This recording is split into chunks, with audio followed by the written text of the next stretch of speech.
We'll do that again, shall we? That was worth it. I think it was worth the run. Mo, all the tears of last season, all the disappointment of last season's final, all wiped away tonight. Honestly, I don't know what to say, but everyone is happy now. You win a final. I'm very glad to play the second final in a row and play 90 minutes finally. So everyone did his best to win the game, and I think it's not an individual performance for anyone, but all the team were unbelievable today. Congratulations to all of us and all the fans around the world. And of course it was a VAR decision, or a VAR check. This week you were telling me you didn't like VAR, you like it now? What I said is, it's for me, for us, and against us. But now basically I said we're going to see the VAR next season, but I like it anyway now. So yeah, it's a great to win the game. And a wonderful moment for you. When you think back, you used to travel 9 hours to go and play football, 4.5 hours each day, and this is the reward you're getting. Yeah, I think so. I sacrificed a lot in my career, especially go from my village to Cairo to play football and come back. To be an Egyptian in that level for many years is something unbelievable, so I'm very happy and very glad for that. I'll go join the celebrations. Trent, come on in. Congratulations. You're a European champion. You're not even 21 years old yet.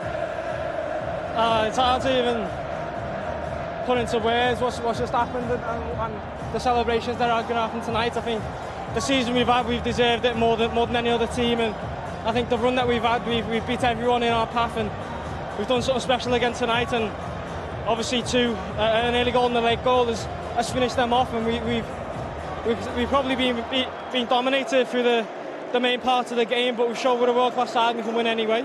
It was kind of a sluggish game in parts. Why was that? Is it the conditions? Was it just a bit of the fact you had a 3-week break? I don't know. I don't think any of us are even bothered about that. I think when we look back on tonight, we're not going to think it was a sluggish game. We're going to think we've just won the European Cup and we've just done it for all these fans. And what does it mean to join those legends, those Liverpool legends? I don't know. It's hard to think of myself as a legend. I think, obviously, for me, I'm just a normal lad from Liverpool whose dreams just come true. Absolutely right. Go and enjoy yourself. Thank you. I'll throw it back to you for now. Yeah, great stuff. Imagine what it's like lifting the European Cup. It's all right. It's not bad. It's not bad. It's true what you said. It's not about you lifting it. It's a great achievement to get there as a team. The icing on the cake is you lifting it, but it's more about getting your name up in them areas that you dreamed about. I mean, I walked into a football club. I think he's very much the same. He walked into Anfield. He's seen Steven Gerrard, Graham Souness, all them big names that have lifted it. And when he was ever around it, I'm telling you, I'm 100% sure he would have felt inferior because he hasn't done what they've done. And I was the same at Old Trafford, speaking to Ryan Giggs and all the other guys, and look, Bobby Charlton. You feel inferior, and until you do something like that, you can puff your chest out and say, actually, we've achieved something. Now it's about going on again, and that's what I feel with this team. And you can sense it. It's not just about today.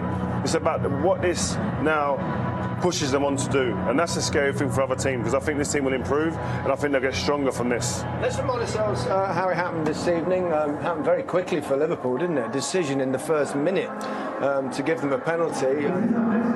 A strange kind of handball and a strange start to the game in many ways.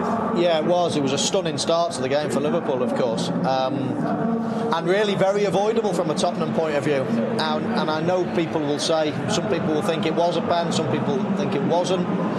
But even if you don't think it was, you've got to question why Sissoko's lifting his arm up in this situation. It's a silly mistake. Of course there's no intent to handball it. Why would he want to give a penalty away? The ball's going out of the box, in fact. But you've got to be very careful this day and age to be holding your arm up like that. And, Ben, you're not having it, are you? No way! Is that a penalty? He started pointing actually when he was running back outside the penalty box. There was something out of the corner of his eye. He's actually coaching on the pitch. Take the runner, take the runner. He's not putting there for any other reason. Is that a little bit naive? Let's have another look at it. Is that a little bit naive in the modern game? Look, given the penalties that have been given this season, I'm just asking you though. If that goes straight against his arm now, that is a clear penalty. No, my question to you is why, with the law, the way it's perceived at the moment, why would you lift your arm up like like that and if take that he's chance. trying to stop the cross, he puts both hands up. I know that. I know it's not his intention. I know he's trying to point to someone to watch the runners. So why do that? Why take that risk? Because it wasn't a risk in his mind, was it? No. Because it wasn't a penalty. It's hit him there, and then hit his arm. If the deliberate handball goes from there, what would you have said then? Why did you lift your arm up? Yeah, exactly. I think it was 100% penalty. If it goes straight in the middle of his arm there, I'd say that is a penalty. It's hit him right in the chest. Then it's rolled along his arm. Yeah. If that's an intentional, it's not intentional. I mean, I'm playing devil's advocate here. I'm not necessarily agreeing with you. That's your job. But the bottom line is, if that is a penalty, well, we're going to have 100 of them again. I think it's a penalty. I think you're in your penalty box. You don't put your hand up in positions like that. I think you give the referee an opportunity then to give a decision against you. If you're in the penalty box and your hands are above your head like that, I just think it's a no. It makes it easier for the ref. If it hits your hand behind your back, that's the thing. There's only one intentional handball this season. That was Trent Alexander-Arnold up at Newcastle. Yeah. If you put your hands in an awkward position, everybody knows the rules now. That's what it is. And that is as awkward a position as any. Sometimes we get it when it's here. Hang on, Michael. I think someone wants to come in. Is that the builders? I think it's Jurgen Klopp, but we're not having you. We've already heard from you. Go away. Let's have a look at the penalty. Mo Salah, well, he popped it away, but it was, probably not the best penalty in the world. No, it wasn't. Listen, he hit the back of the net, which is the main thing. He does go for power. There's not that much accuracy there. I don't think he's trying to go down the middle, because you can see the curl on the ball, the way he struck it. He's tried to go that corner. He just wasn't going to be too precise. He's gone more for power.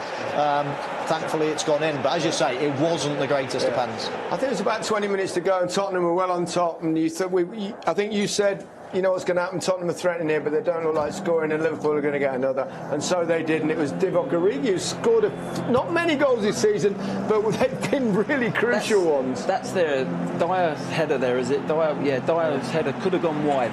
What a finish that is. Yeah. Spurs should have defended it better. They had chances to clear it. There, go wide. Don't knock it into the danger zone. So he's knocked it up. He's done as best as he could. But here as well, for me, Alderweireld's got to throw his body at it.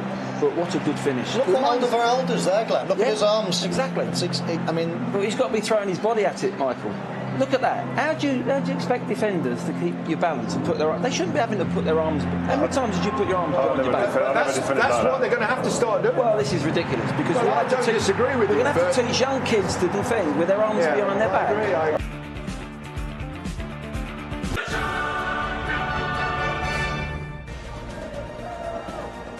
Harry's horror, Son's sadness, Harry's heartbreak, Moura's misery, and Eriksen's exasperation. Wasn't to be for Tottenham Hotspur this evening, but let's hear from Mauricio Pochettino, who spoke to Lindsay Hipgrave a little earlier. Maurizio, I know it's hurting right now. You've been consoling your players. I'm sure there's a huge amount of frustration, but also a huge amount of pride of how far your team have come this season. No, of course. I think we need to feel very proud about the effort, how we fight to arrive to this final. Very unlucky, the fair action. We concede a goal on a penalty. And until to the end, we were alive, fighting. I think we played so well. Second half, it's not easy to play against a team that played transition very, very well, taking risks. I feel so proud.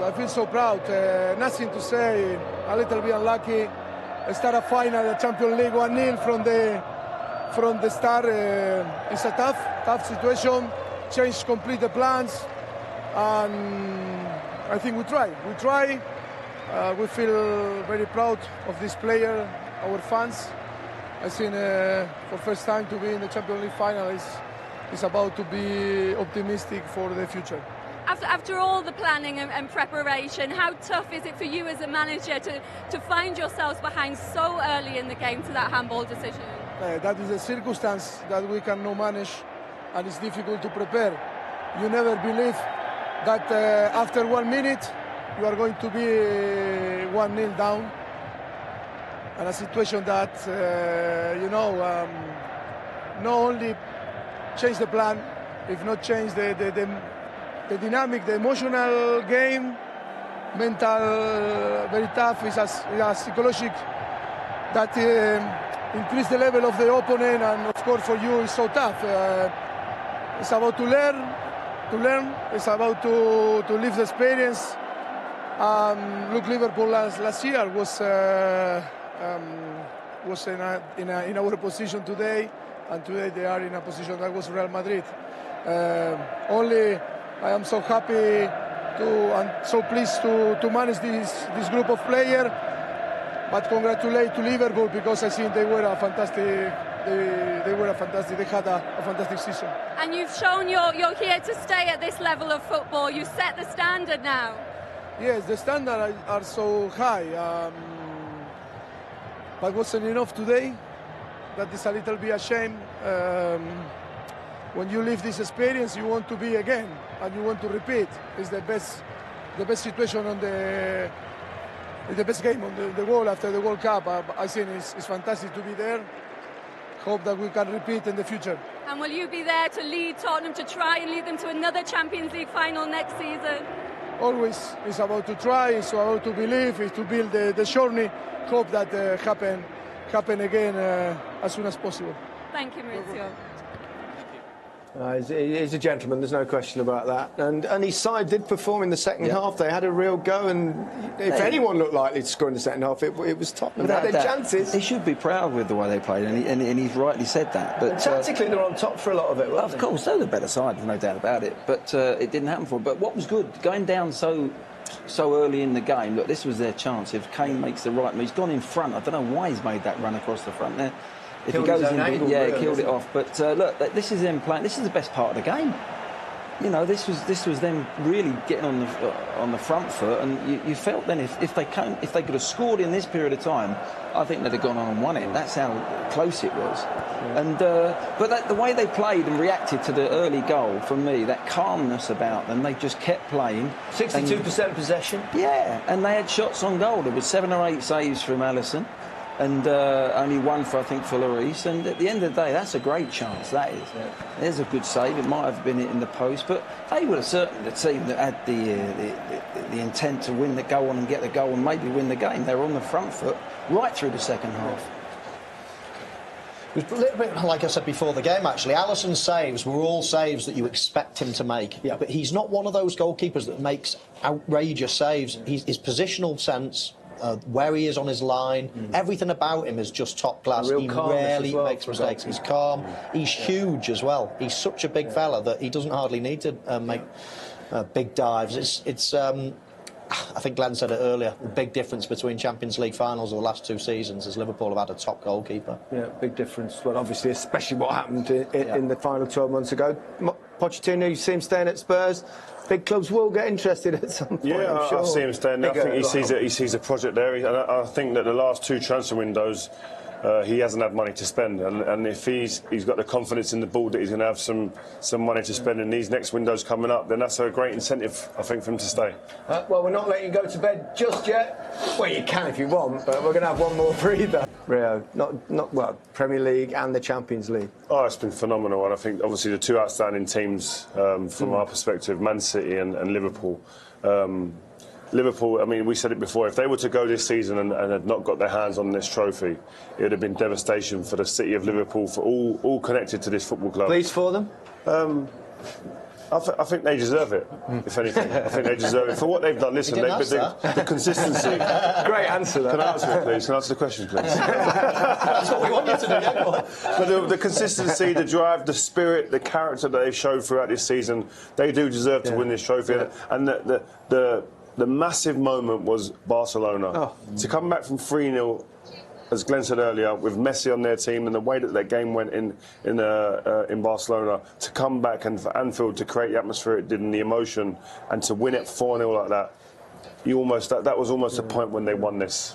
English football, 4 finalists in the 2 European major competitions, terrific Premier League season with the top 2 teams. One of those teams, Manchester City, of course, weren't in either of the finals. The English game, are we on the brink of a golden era? Well, a lot of foreign players will be looking at that. Someone like Messi will be watching it thinking, how are they in the final? You know, because it was that type of game. Lost them in the but they tasted why in the semi-final, so they've seen it. Yeah. Everyone's seen it. It's been the most incredible season on both fronts, Champions League and Premier League. Yeah. And I think we all said when the draw came out at the start of the season, it's going to be an English team this season. We could feel it coming, and I think English teams are here to stay. I think English teams go deep, Gary. They go deep in their squads. Yeah. Look at Origi coming on, really tying the game up for Liverpool and Barcelona. It's obviously there's a lot of money in the English game, right? That's why those squads are going to get stronger and stronger, and that's why we can dominate. As you said, probably our best team that's won the league, City, are not even in the final.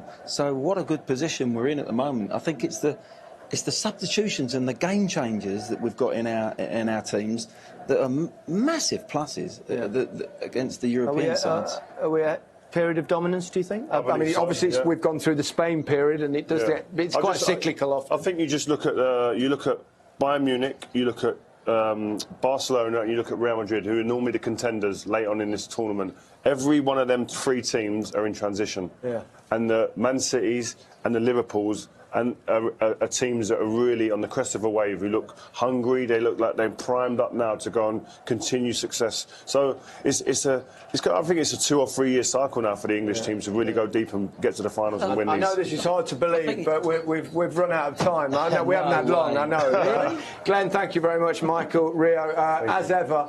Up next, don't miss the latest BT Sport film, State of Play, an in-depth look at some key topics in the modern game, featuring interviews with Gareth Bale, Frank Lampard, Danny Rose and Jadon Sancho. But that's it from us at the end of quite possibly the most extraordinary Champions League season in history. And at the end, the winners for a 6th time were Liverpool Football Club. From all of us here, a very good night.